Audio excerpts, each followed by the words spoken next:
खुदावंद में आप सबकी सलामती हो। इम्पैक्ट टुडे प्रोग्राम में आपको खुशामदीद कहती हूँ। हमें मार्किन विक्टोरिया और आपके लिए लेकर आए हैं एक नई एपिसोड जो कि यकीनन खुदा के कलाम के वसीले से आपको बड़ी बरकत और रूहानी तस्कीन बख्शेगी। जैसे कि आप जानते हैं कि हम लोग जो हैं वो मौजज़ात पर बात करते हैं। सो अगर हम भी अपनी ज़िंदगी में मौजज़ात को रिसीव करना चाहते हैं तो याद रखें कि हमें कलाम पाक को गौर से समझना होगा। मैं आपको बताती हूँ कि अगर आपने हमें आज ही जॉइन किया है तो सबसे पहले जो आपने काम करना है वो ये है कि कागज़ और कलम थाम लें और बाइबल मुक़द्दस अपने हमरा रखें, ताकि जो भी बातें आज आप यहाँ पर सुने, खुदा का कलाम सुने, उनमें से जो भी अच्छी बातें, जो बातें आपके दिल और रूह को छू जाएं, उन्हें लिख लें। और फिर इसके बाद जब आप अकेले में इन पर ध्यान ज्ञान करें तो ये सारे पॉइंट जो हैं वो आपके सामने हों। आप बार बार कलाम मुक़द्दस में से इन मोजज़ात को ज़रूर पढ़ें। इसके अलावा मैं आपको दावत देना चाहती हूँ कि आप हमारी वेबसाइट पर भी हमें ज्वाइन कर सकते हैं। वेबसाइट पर, यूट्यूब चैनल पर भी ये तमाम प्रोग्राम जो हैं वो मौजूद हैं।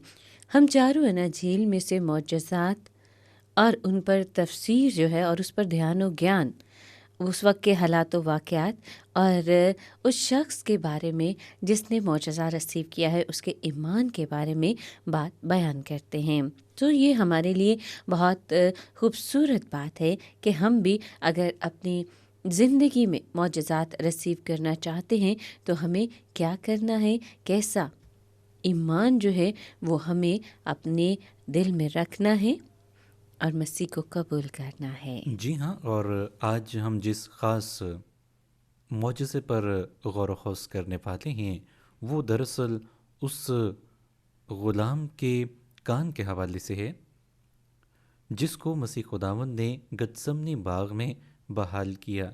ये बहुत ही शानदार और बहुत ही हैरान कुन मौजज़ा है, क्योंकि वो वहाँ पर मसीह खुदावंद को गिरफ़्तार करने आए थे और मसीह खुदावंद ने वहाँ पर किसी को भी ये इजाज़त ना दी कि वो जिस्मानी लिहाज से एक दूसरे के साथ लड़ें झगड़ें, बल्कि मसीह खुदावंद ने उनसे कहा कि तुम लाठियाँ और तलवारें लेकर मुझे गिरफ़्तार करने क्यों आए हो।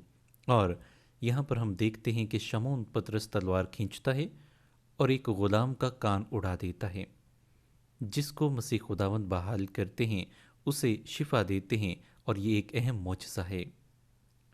ये भी बात हमें याद रखनी चाहिए कि इस वाक़े के चंद ही घंटों के बाद मसीह खुदावंद अपने आप को हमारी खातिर कुर्बान करने वाले थे। मसीह खुदावंद गतसमनी बाग में दुआ कर रहे थे अपने बाप से, वो ताकत और कुव्वत हासिल कर रहे थे ताकि इस मिशन को पूरा कर सकें। वो मेरे, आपके और तमाम दुनिया के गुनाहों के लिए, हमारी तमाम बदियों के लिए, हमारी तमाम तर नापाकियों के लिए, हमारे जराइम के लिए, हमारी ख़ताओं के लिए अपने आप को सलीब पर कुर्बान करने जा रहा था। और हम देखते हैं कि पतरस जब उसका कान उड़ाता है अपनी तलवार से, तो मसीह खुदावंद उसे कहते हैं कि अपनी तलवार म्यान में रख, क्या वो प्याला जो मैंने पीना है वो ना पीऊँ। मेरे अजीज़ों, ये मौजज़ा नहायत ही अहम मौजज़ा है जो मसीह खुदावंद ने गतसमनी बाग में सलीब पर जान देने से पहले ज़ाहिर किया। इस पर हमें गौर करने की बहुत ज़्यादा ज़रूरत है। हम पढ़ेंगे लूका की अंजील उसका 22वां बाब और उसकी 47वीं आयत से। वो ये कह ही रहा था कि देखो एक भीड़ आई और उन 12 में से वो जिसका नाम यहूदा था उनके आगे आगे था। वो यीशु के पास आया कि उसका भरोसा ले। यीशु ने उससे कहा, ए यहूदा, क्या तू भरोसा लेकर इब्ने आदम को पकड़वाता है? जब उसके साथियों ने मालूम किया कि क्या होने वाला है तो कहा, ए खुदावंद, क्या हम तलवार चलाएं? और उनमें से एक ने सरदार काहिन के नौकर पर चिल्लाकर उसका दाहिना कान उड़ा दिया। और यीशु ने जवाब में कहा, इतने पर कफ़ायत करो, और उसके कान को छूकर उसको अच्छा किया।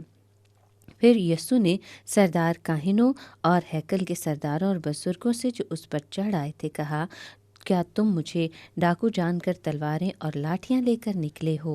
आमीन। मेरे अजीज़ों, ये हवाला हमें मुक़द्दस मत्ती की इंजील में भी मिलता है। हम देखते हैं कि यहाँ पर इस हवाले में जो आपके सामने पढ़ा गया है, इसमें यहूदा इन तमाम लोगों के आगे आगे चल रहा होता है, जो कि सरदारों को और यहूदियों के लीडरों को एक पूरे फौज के साथ, पूरे दस्ते के साथ लेकर आ रहा है ताकि यीशु को गिरफ्तार करवा सके। अब हम देखते हैं, जल्दी से मैं आपके सामने पढ़ना चाहूँगा मुक़द्दस मत्ती की इंजील और उसके बाब नंबर 27 की आयत नंबर 47 से, जहाँ पर मरकूम है, वो ये कह ही रहा था कि यहूदा जो उन 12 में से एक था आया और उसके साथ एक बड़ी भीड़ तलवारें और लाठियां लिए सरदार काहिनों और कौम के बुजुर्गों की तरफ से आ पहुंची। और उसके पकड़वाने वाले ने उनको ये निशान दिया था कि जिसका मैं भूसा लूँ वही है, उसे पकड़ लेना। गौर करें कि ये बड़ा हजूम जो है वो यहूदी सरदारों और बुजुर्गों की जानिब से मसीह खुदावंद को पकड़ने के लिए आया, जिनके हाथों में तलवारें और लाठियां थीं। और यूहन्ना की इंजील हमें बयान करती है कि उनके हाथों में शम्में भी थीं, यानी वो रात के वक्त मसीह खुदावंद को गिरफ्तार करने आए। और यहाँ पर यहूदा अस्करियोती का किरदार हमारे सामने है, उसकी हकीकत हमारे सामने है। वो सरदार काहिनों के पास जाता है, यहूदी सरदारों के पास जाता है और मसीह खुदावंद को पकड़वाने के लिए कीमत वसूल करता है। वो मसीह खुदावंद से दगा करता है। वो मसीह खुदावंद को पकड़वाने के लिए उनके सामने ये निशानी रखता है कि जिसका मैं भूसा लूँ वही है, उसको पकड़ लेना। और वो ऐसा ही करता है। यूहन्ना बाब 16 और आयत 1 में मरकूम है, यीशु ये बातें कहकर अपने शागिर्दों के साथ कदरून के नाले के पार गया। वहाँ एक बाग था, उसमें वो और उसके शागिर्द दाखिल हुए। और उसका पकड़वाने वाला यहूदा भी उस जगह को जानता था, क्योंकि यीशु अक्सर अपने शागिर्दों के साथ वहाँ जाया करता था। बस यहूदा सिपाहियों की पलटन और सरदार काहिनों और फरीसियों से प्यादे लेकर मशलों और चरागों और हथियारों के साथ वहाँ आया। यीशु उन सब बातों को जो उसके साथ होने वाली थीं जानकर बाहर निकला। गौर करें कि यहाँ पर यहूदा जो है वो यहूदी सिपाहियों की पलटन और सरदार काहिनों और फरीसियों के प्यादों के साथ जो मशलें और चराग और हथियार लिए हुए थे, मसीह खुदावंद को गिरफ्तार करने के लिए आता है। पलटन के हवाले से अगर मैं बात करूं तो आमतौर पर ये 100 से लेकर 300 सिपाहियों पर मुश्तमिल होती है, या इससे भी ज़्यादा हो सकती है। और यहाँ पर वो पलटन को लेकर आता है। हजूम एक बड़ा हजूम है जो मशलें उठाए और हथियार उठाए हुए, चराग उठाए हुए मसीह खुदावंद को पकड़ने के लिए बढ़ रहे हैं। और यहाँ पर ये सब वाज़े तौर पर दर्ज कर दिया गया है। मेरे अजीज़ो, मसीह खुदावंद उन तमाम हालात व वाक़यात से वाकिफ़ थे जो कि वक़ूअ पज़ीर होने वाले थे, और इसीलिए वो आगे बयान करते हैं कि मसीह खुदावंद छुपे नहीं हैं, बल्कि वो बाहर निकलते हैं। अगर आप देखें यूहन्ना बाब 18 और उसकी आयत नंबर 4 से हम पढ़ेंगे, यहाँ पर लिखा है, यीशु उन सब बातों को जो उसके साथ होने वाली थी जानकर बाहर निकला और उनसे कहने लगा कि किससे ढूंढते हो। उन्होंने उसे जवाब दिया, यीशु नासरी को। यीशु ने उनसे कहा, मैं ही हूँ। उसका पकड़वाने वाला यहूदा भी उनके साथ खड़ा था, और उसके ये कहते ही कि मैं ही हूँ, वो पीछे हटकर ज़मीन पर गिर पड़े। बस उसने उनसे फिर पूछा कि तुम किसे ढूंढते हो। उन्होंने कहा, यीशु नासरी को। यीशु ने जवाब दिया कि मैं तुमसे कह चुका कि मैं ही हूँ, बस अगर मुझे ढूंढते हो तो इन्हें जाने दो। अजीज़ों, ये बहुत ही ज़्यादा हैरान कुन बात है। यहाँ पर मसीह खुदावंद के सामने एक सिपाहियों की बड़ी तादाद मौजूद है, एक पलटन है जो 300 से लेकर 600 तक होती है, और इसके अलावा दूसरा हजूम अलग है जो कि सिपाहियों की तरह हथियार और लाठियाँ और मशले उठाए हुए था। और वहाँ पर वो मसीह खुदावंद से सवाल करते हैं, पूछते हैं कि तुम किसे ढूंढते हो। तो मसीह खुदावंद को वो बताते हैं कि यीशु नासरी को। एक बात गौर तलब है कि उन्होंने यहाँ पर यीशु नासरी पुकारा। ये एक अलामत है इस बात की कि उन्होंने मसीह खुदावंद को इज़्ज़त बख्शी, उन्होंने मसीह खुदावंद की इज़्ज़त की है, क्योंकि उन्होंने मसीह खुदावंद को यीशु नासरी कहकर पुकारा है। और ये ताज़ीम के साथ लिया जाने वाला नाम है जो उन्होंने लिया। और जब मसीह खुदावंद ने उनसे कहा कि मैं ही हूँ, तो उसका पकड़वाने वाला भी उनके साथ खड़ा था, और ये कहते ही वो पीछे ज़मीन पर गिर पड़े। मेरे अजीज़ों, ये जानना ज़रूरी है कि आखिर वो पीछे ज़मीन पर क्यों गिरे। इस बात को हमें समझना है कि आखिर मसीह खुदावंद के सामने वो ज़मीन पर क्यों कर सभी गिर गए। जी हाँ, मसीह नहीं गया, बल्कि वहाँ पर ही मौजूद रहा। जिसकी उन्हें तलाश थी वो मसीह ही था, और मसीह ने उन्हें बहादुरी से कहा कि मैं ही हूँ।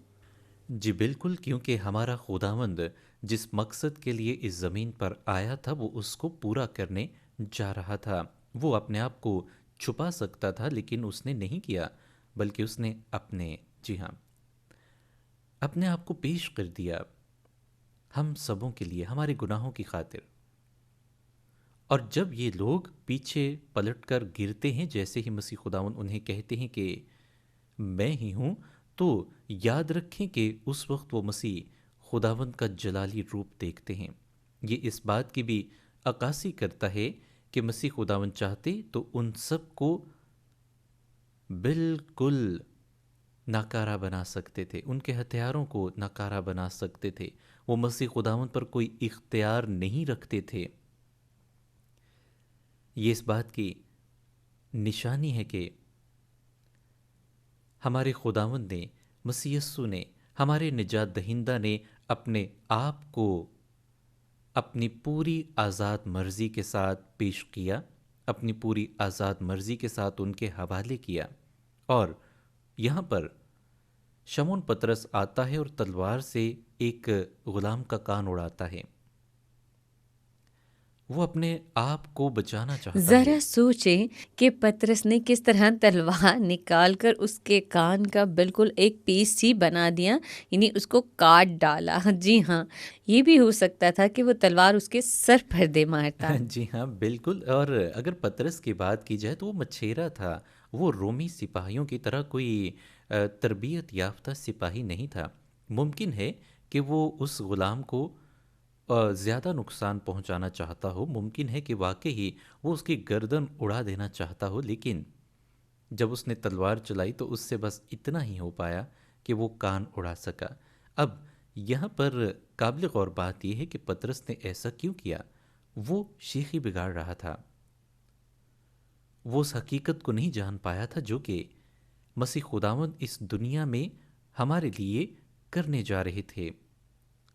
वो जानता था कि वो शायद इस तरीके से अपना दिफा कर सके, مسیح خداوند کو بچا سکے، اور جیسے ہی اس نے اس کا کان اڑا دیا، اس کا داہنا کان اڑا دیا، تو مسیح خداوند نے اس نوکر پر اپنا ہاتھ رکھا۔ جی ہاں، جی ہاں، بالکل۔ اس کے پاس پاور تھی اور وہ جی ہاں، سپاہیوں کے سامنے ایسا اسے ہی ہے۔ دکھا سکتا تھا۔ جی ہاں، اور ہم بکر دیکھتے ہیں کہ اس سارے ماحول کے بیچ میں مسیح خداوند اگر چاہتے تو اپنے آپ کو خدا ہوتے ہوئے بچا سکتے تھے، لیکن انہوں نے نہیں کیا۔ انہوں نے جب اس غلام کی حالت دیکھی تو اس کان کو زمین سے اٹھایا جو کہ الگ ہو چکا تھا، اور اس کے دوبارہ وہیں پر رکھ کر اس کو بالکل درست کر دیا۔ وہ کان جو کہ الگ ہو چکا تھا اس کے جسم سے، وہ فوراً سے دوبارہ سے ویسا ہی ہو گیا جیسا کہ پہلے تھا۔ وہ بالکل تندرست ہو گیا، وہ سننے لگا، اور مسیح خداوند نے اس کو بحال کیا۔ اور مسیح خداوند نے اس بات کا ہمیں اہم سبق دیا کہ ہم جن بھی حالات میں ہوں، ہمیں اپنے مشن کو ہرگز نہیں بھولنا ہے۔ ہمیں خدا کے دیے ہوئے کام کو ہر صورت میں پورا کرنا ہے۔ آئیے کلام خدا میں پڑھتے ہیں کہ جب پطرس نے ایسا کیا تو مسیح خداوند نے اس کو کیا جواب دیا، اور یہ بات ہمیں کیا پیغام دیتی ہے۔ کیا تو نہیں سمجھتا کہ میں اپنے باپ سے منت کر سکتا ہوں اور وہ فرشتوں کے 12 تمن سے زیادہ میرے پاس ابھی موجود کر دے، مگر وہ نوشتے کہ یوں ہی ہونا ضرور ہے، کیوں کر پورے ہوں گے۔ پریز دی لارڈ۔ لیکن دراصل مسیح یسوع یہاں پر یہ کہنا چاہ رہا ہے کہ اگر میں اس صورتحال سے نکلنا چاہوں تو یہ میرے لیے ناممکن نہیں ہے۔ میں باپ سے کہوں تو وہ مجھے ابھی یہاں سے نکال سکتا ہے، لیکن چونکہ خدا کی مرضی پوری جی ہونی ہاں، ہے۔ مسیح خداوند کہتے ہیں کہ اگر میں چاہوں تو میں آسمان سے فرشتوں کے لشکروں کو اپنی مدد کے لیے بلا سکتا ہوں۔ اور اگر ہم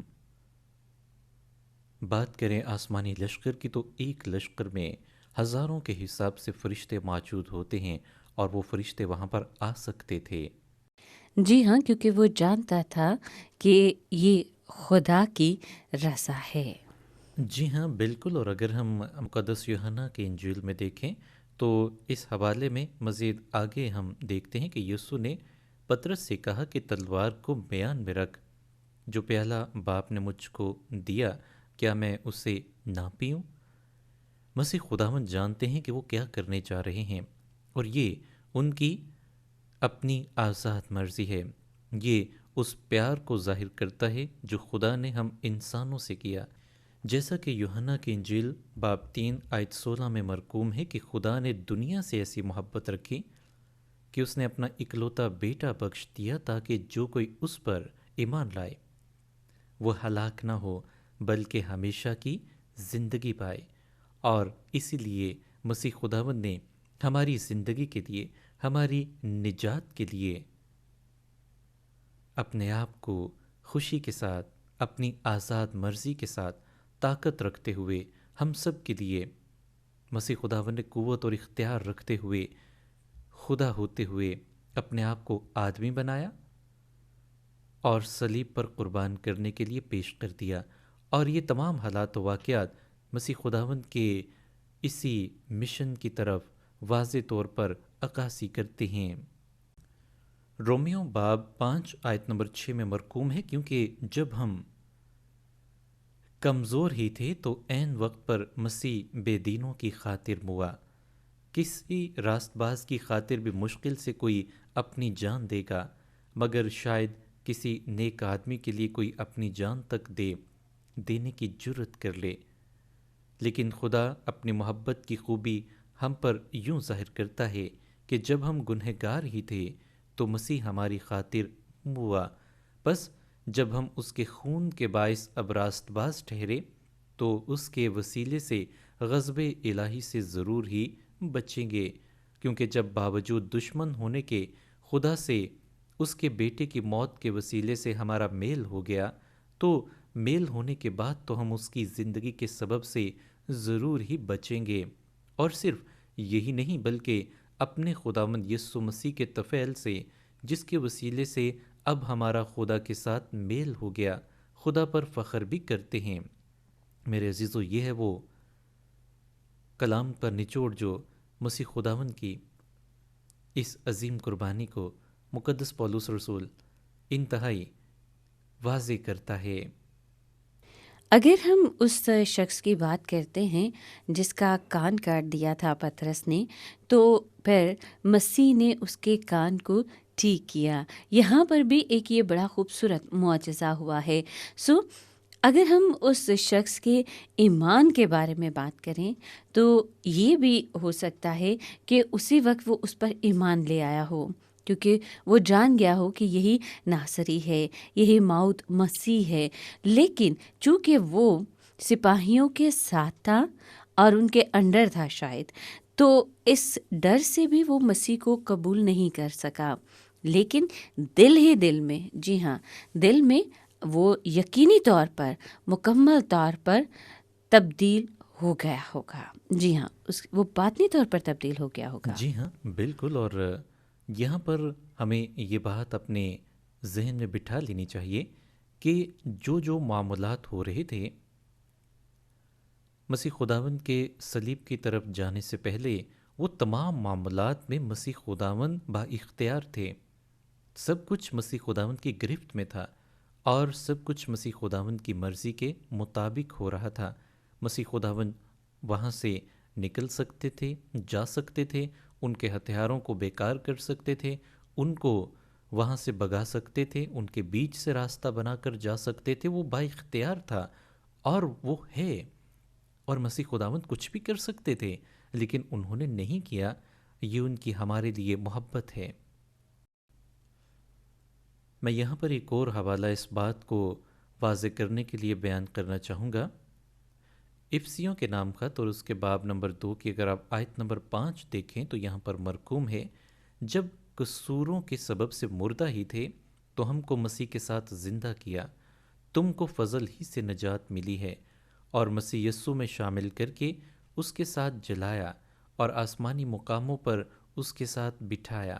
میرے عزیزو، ہم گناہ گار تھے، اس بات کو ہمیں نہیں بھولنا ہے۔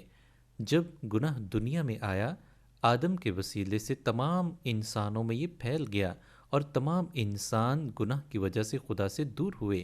اب خدا نے جب انسانوں کو دوبارہ اپنے ساتھ ملاپ کے لیے، محبت کے رشتے میں قائم کرنے کے لیے منصوبہ بنایا، تو اس کے لیے ایک عظیم قربانی کی ضرورت تھی جو خدا اور انسان کے درمیان حائل ہوئے اس گناہ کو دور کرے۔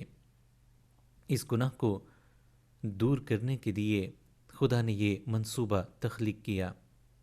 کلام خدا ہم پر واضح کرتا ہے کہ گناہ کی مزدوری موت ہے، اور ہمارے ان تمام گناہوں کے لیے، دنیا کے تمام گناہوں کے لیے ایک عظیم قربانی کی ضرورت تھی، ایک ایسے بے عیب برے کی ضرورت تھی جس کے خون کے وسیلے سے تمام دنیا کے لوگوں کے گناہوں کو مٹایا جا سکے۔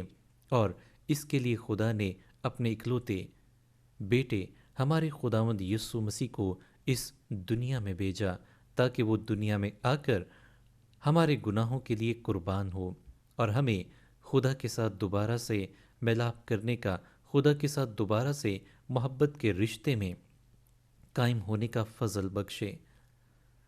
اور پریز دی لارڈ، آج جو کوئی بھی مسیح خداوند پر ایمان لے کر آتا ہے، مسیح خداوند پر بھروسہ رکھتا ہے، وہ اپنے گناہوں سے چھٹکارا پاتا ہے، وہ خدا باپ کے ساتھ محبت کے رشتے میں پیوست ہو جاتا ہے، وہ خدا کے اس جلال کو دیکھتا ہے جو ابدی ہے۔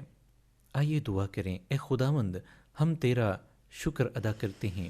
اے خداوند، تیرا ہم شکر تیرا ہو، شکر کرتے ہیں، ہم تیری پرستش ہم کرتے تیری ہیں۔ پرستش کرتے ہیں۔ جلال سے بھرے خداوند، جلال سے بھرے خداوند، رحم فرما دے رحم کر، اور ہمیں ایمان کی مضبوطی ہمیں عطا فرما دے، ایمانی مضبوطی ہم عطا پر کر دے، رحم فرما دے، ہم پر ہمیں رحم کر دے، قبول فرما لے، ہمیں اور قبول اے کر باپ، لے، اور اے اپنے باپ، کلام کے وسیلے سے اپنے کلام کے ہماری وسیلے سے زندگیوں کو ہماری بدل ڈال، زندگیوں کو بدل ڈال اے بدل خداوند، ڈال۔ ہمیں چھو باپ ہمارے پیارے، سر کے بالوں سر سے کے لے کر بالوں سے لے پاؤں کر کے پاؤں کے تلووں تک ہمیں تلووں چھو اے تک، خداوند۔ اے جلال جلال سے سے بھرے بھرے خداوند، خداوند، ہماری ہماری زندگیوں کو بدل دے بدل اور اپنے دے نام کے اور جلال کے لیے اپنے استعمال جلال کر۔ کے لیے ہم یہ سب کچھ استعمال کر۔ مانگ لیتے ہیں تیرے مانگتے ہی ہیں تیرے پیارے بیٹے بیٹے ہمارے مسیح ہمارے خداوند یسوع مسیح خداوند کے یسوع کے نام کے وسیلے نام سے۔ سے، آمین آمین۔ آمین۔